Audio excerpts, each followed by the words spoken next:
파트 3 색채 계획 및 구현에서는 챕터 1 색의 원리와 색체계, 챕터 2 색의 대비와 상징, 챕터 3 색채 디자인과 조화의 원리에 대해 알아보도록 하겠습니다.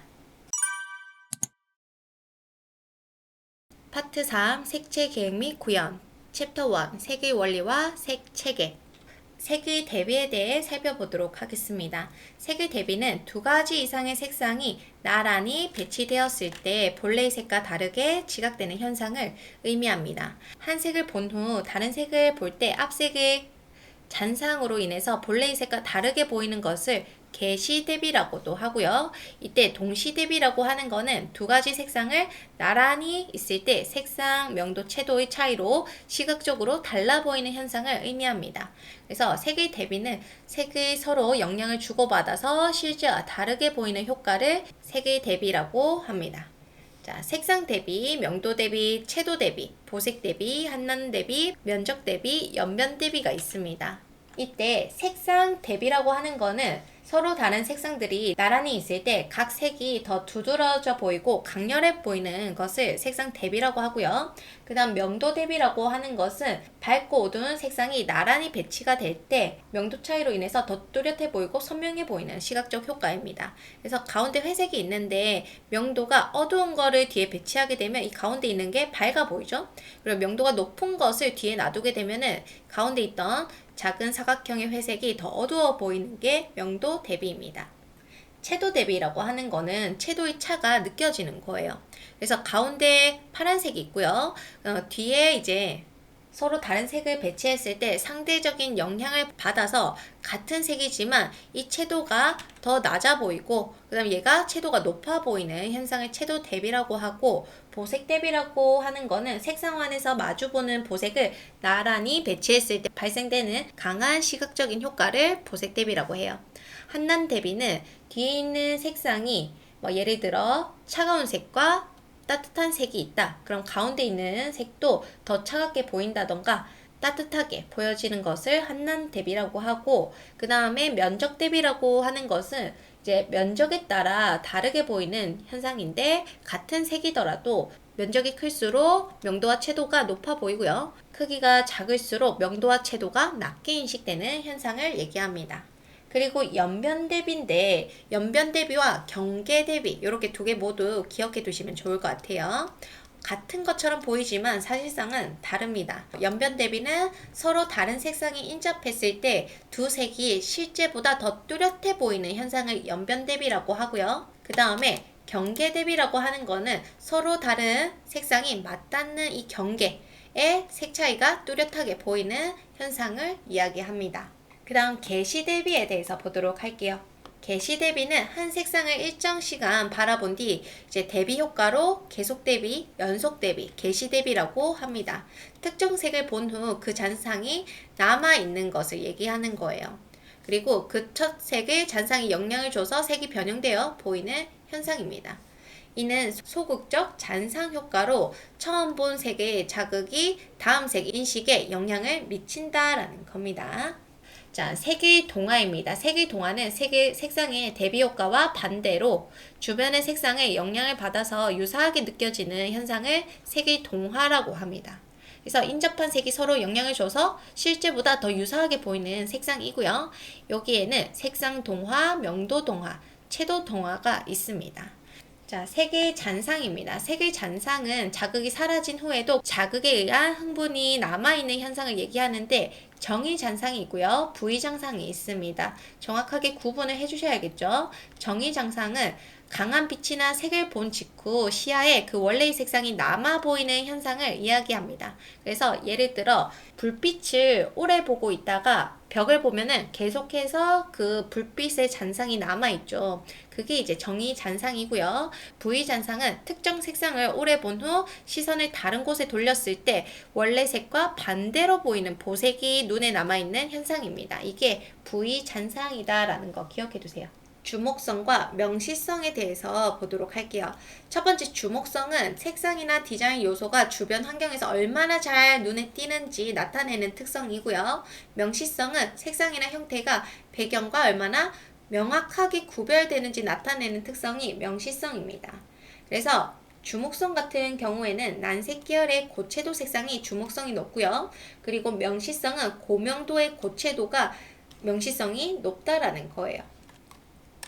그리고 진출색과 후퇴색이 있는데 진출은 팽창색이라고 또 기억해 두시고 시각적으로 봤을 때 더 커 보이거나 가까이 있는 것처럼 느껴지는 색상을 진출 또는 팽창색이라고 합니다. 그리고 시각적으로 멀리 보이거나 작게 느껴지는 색상을 후퇴색이라고 해요. 그래서 오른쪽 이미지 보시면 이렇게 난색 계열과 고명도의 색상은 팽창색으로 느껴지죠. 진출색. 그 다음에 오른쪽 한색 계열과 저명도의 색상은 후퇴색, 수축색으로 수축색에 해당이 됩니다. 그리고 온도, 중량감, 강약감, 경련감, 흥분, 진정, 계절감에 맞는 색채 심리 효과에 대해서도 이해해 두시면 좋을 것 같아요. 색상에 따라 따뜻함과 차가움 느껴질 수 있죠. 그래서 난색 계열은 따뜻하게, 한색은 차갑게 느껴지고 중량감은 명도에 따라 무겁거나 가벼운 느낌이 듭니다. 그래서 저명도는 무겁고 견고하고 고명도는 가볍고 부드러운 느낌을 느낄 수 있고요. 강약감은 채도에서 느껴질 수 있어요. 강한 인상과 약한 인상을 느낄 수 있는데 채도가 높을 때는 강한 인상, 채도가 낮을 때는 약한 인상을 주게 되는 겁니다. 그 다음 경련감은 단단하고 거친 느낌 그리고 부드럽고 연한 느낌을 경련감이라고 하는데 명도와 채도에 따라 느껴지고요. 어두운 색일수록 단단하고 거칠며 밝은 색일수록 부드럽게 느껴집니다. 흥분감은 난색 계열, 고채도, 고명도에서 느껴질 수 있고요. 진정감은 한색 계열과 저채도, 저명도에서 시원하고 고요한 느낌을 느낄 수가 있는 거예요. 자, 계절감. 계절감도 봄 하면 생각나는 컬러감들이 있죠. 그래서 파스텔 계열과 고명도 색상은 따뜻하고 부드러운 느낌을 주고 그 다음 여름은 고명도, 고채도가 시원하고 강렬한 느낌. 그리고 가을 같은 경우에는 난색 계열, 중명도, 중채도의 편안하고 따뜻한 느낌을 받을 수 있고 겨울에는 한색 계열, 저명도, 저채도, 무채색들이 차가움을 느낄 수가 있게 되는 겁니다. 자, 그 다음에 색의 연상에 대해서 보도록 할게요. 색은 특정 색상을 볼 때 그 색에 관련된 형상이나 이미지를 떠올리게 하는 현상을 색의 연상이라고 합니다. 이때 색의 연상에는 추상적 연상과 구체적 연상으로 나눌 수 있는데 파란색을 우리가 보면 시원하다라고 느끼죠? 그거는 추상적 연상이고요. 그리고 파란색을 보자마자 우리가 물을 떠올리게 된다. 그러면은 구체적 연상이라고 생각해 주시면 돼요. 이때 이 색에 따라 연상과 상징을 기억해 두셔야 됩니다. 빨강은 열정, 사랑, 에너지, 위험, 경고, 분노, 열망, 야망. 파랑은 안정, 신뢰, 차분함, 평화, 슬픔, 차가운 시원함, 냉혹. 노랑은 밝음, 기쁨, 경고, 경쾌함, 낙관, 성실. 초록은 자연, 생명, 성장, 치유, 희망, 휴식, 위안. 주황은 활력, 창의성, 따뜻함, 모험. 흰색은 결백, 순수, 청순, 신성, 순결, 웨딩드레스, 청정, 청결 등이 있을 거고요.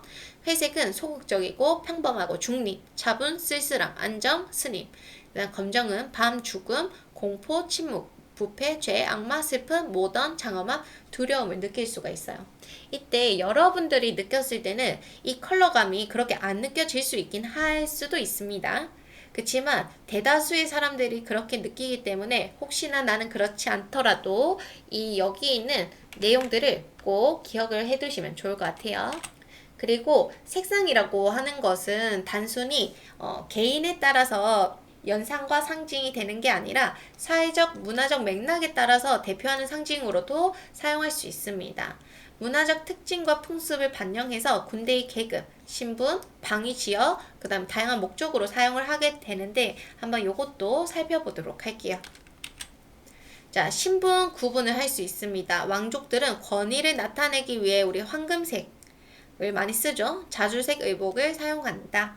방위 표시. 이제 동양에서는 방위를 색으로 표시하는데 이를 오방색이라고 하고 거기에 맞는 컬러 꼭 기억해 두세요. 그리고 지역 구분, 올림픽 오룡기는 5개의 대륙을 상징하는 색이 있습니다. 또 거기에 맞는 컬러 꼭 생각해 주시고 그리고 종교에서도 컬러감이 있어요. 그리고 기업을 상징하는데도 컬러가 있습니다. 기업은 고유의 CI 색상을 사용하게 되는데 이때 브랜드를 상징하는 색상을 선택해 주시면 돼요.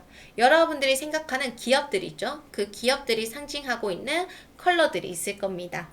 그거를 생각해 주시면 훨씬 더 쉽게 기억하실 수 있으실 거예요. 그 다음에 색의 공감각입니다. 이때 색은 인간의 다른 감각인 미각, 후각, 청각, 촉각에서도 색을 느낄 수가 있습니다. 그래서 우리 단맛 같은 경우에는 적색, 주황, 노랑. 그 다음에 신맛은 노랑, 연두. 그 다음 쓴맛은 그린, 갈색. 그 다음 짠맛은 연녹색, 연파랑, 회색. 매운맛, 빨강, 주황, 자조. 요렇게 있는데 출제 기준이 바뀌기 전에 한번 요런 시험 문제가 나온 적이 있었어요. 어떤 시험 문제였냐면 다음 중 쓴맛을 나타내는 색은? 이라고 했습니다. 이때 보기에는 노랑, 주황, 흰색, 파랑이 나왔어요. 이거 출제 기준 이번에 바뀌기 전 문제였습니다. 이때 정답은 뭐였냐면 파랑색이었어요. 만약 이번에 시험 문제 나온다면은 저는 이렇게 쓰긴 했지만 파랑이 맞습니다. 그 다음 후각 같은 경우 좋은 향과 나쁜 향 거기에 맞는 컬러들. 좋은 향은 순색, 고명도, 고채도의 난색이 있을 거고 나쁜 향에는 탁색, 저명도, 저채도의 한색이 있습니다. 그리고 청각 같은 경우에도 높은 음은 고명도, 고채도, 강한 색상, 낮은 음, 거친 음, 부드러움도 꼭 읽어주시고요. 촉각에도 있기 때문에 뭐 크게 어렵지 않게 또 읽어보시면 괜찮을 것 같습니다. 그 다음 색채의 기능입니다. 색채 조절은 심리적, 생리적 효과를 고려해서 색을 과학적으로 선택하고 사용하는 방법이에요. 색채를 통해 작업 효율을 높이고 피로를 줄이고 쾌적한 환경을 제공하게 됩니다. 색채를 조절을 함으로 인해서 다양한 효과를 얻을 수 있는데 우리는 피로를 줄일 수 있고요. 집중력을 높이고 실수를 줄이는데 또 도움이 됩니다. 그리고 밝고 맑은 색채는 기분을 개선하고요. 안전 색채를 이용해서 사고를 예방하고 안정성을 높일 수 있어요. 이때 건물 내부와 외부를 보호하고 유지하는 데 매우 효과적입니다.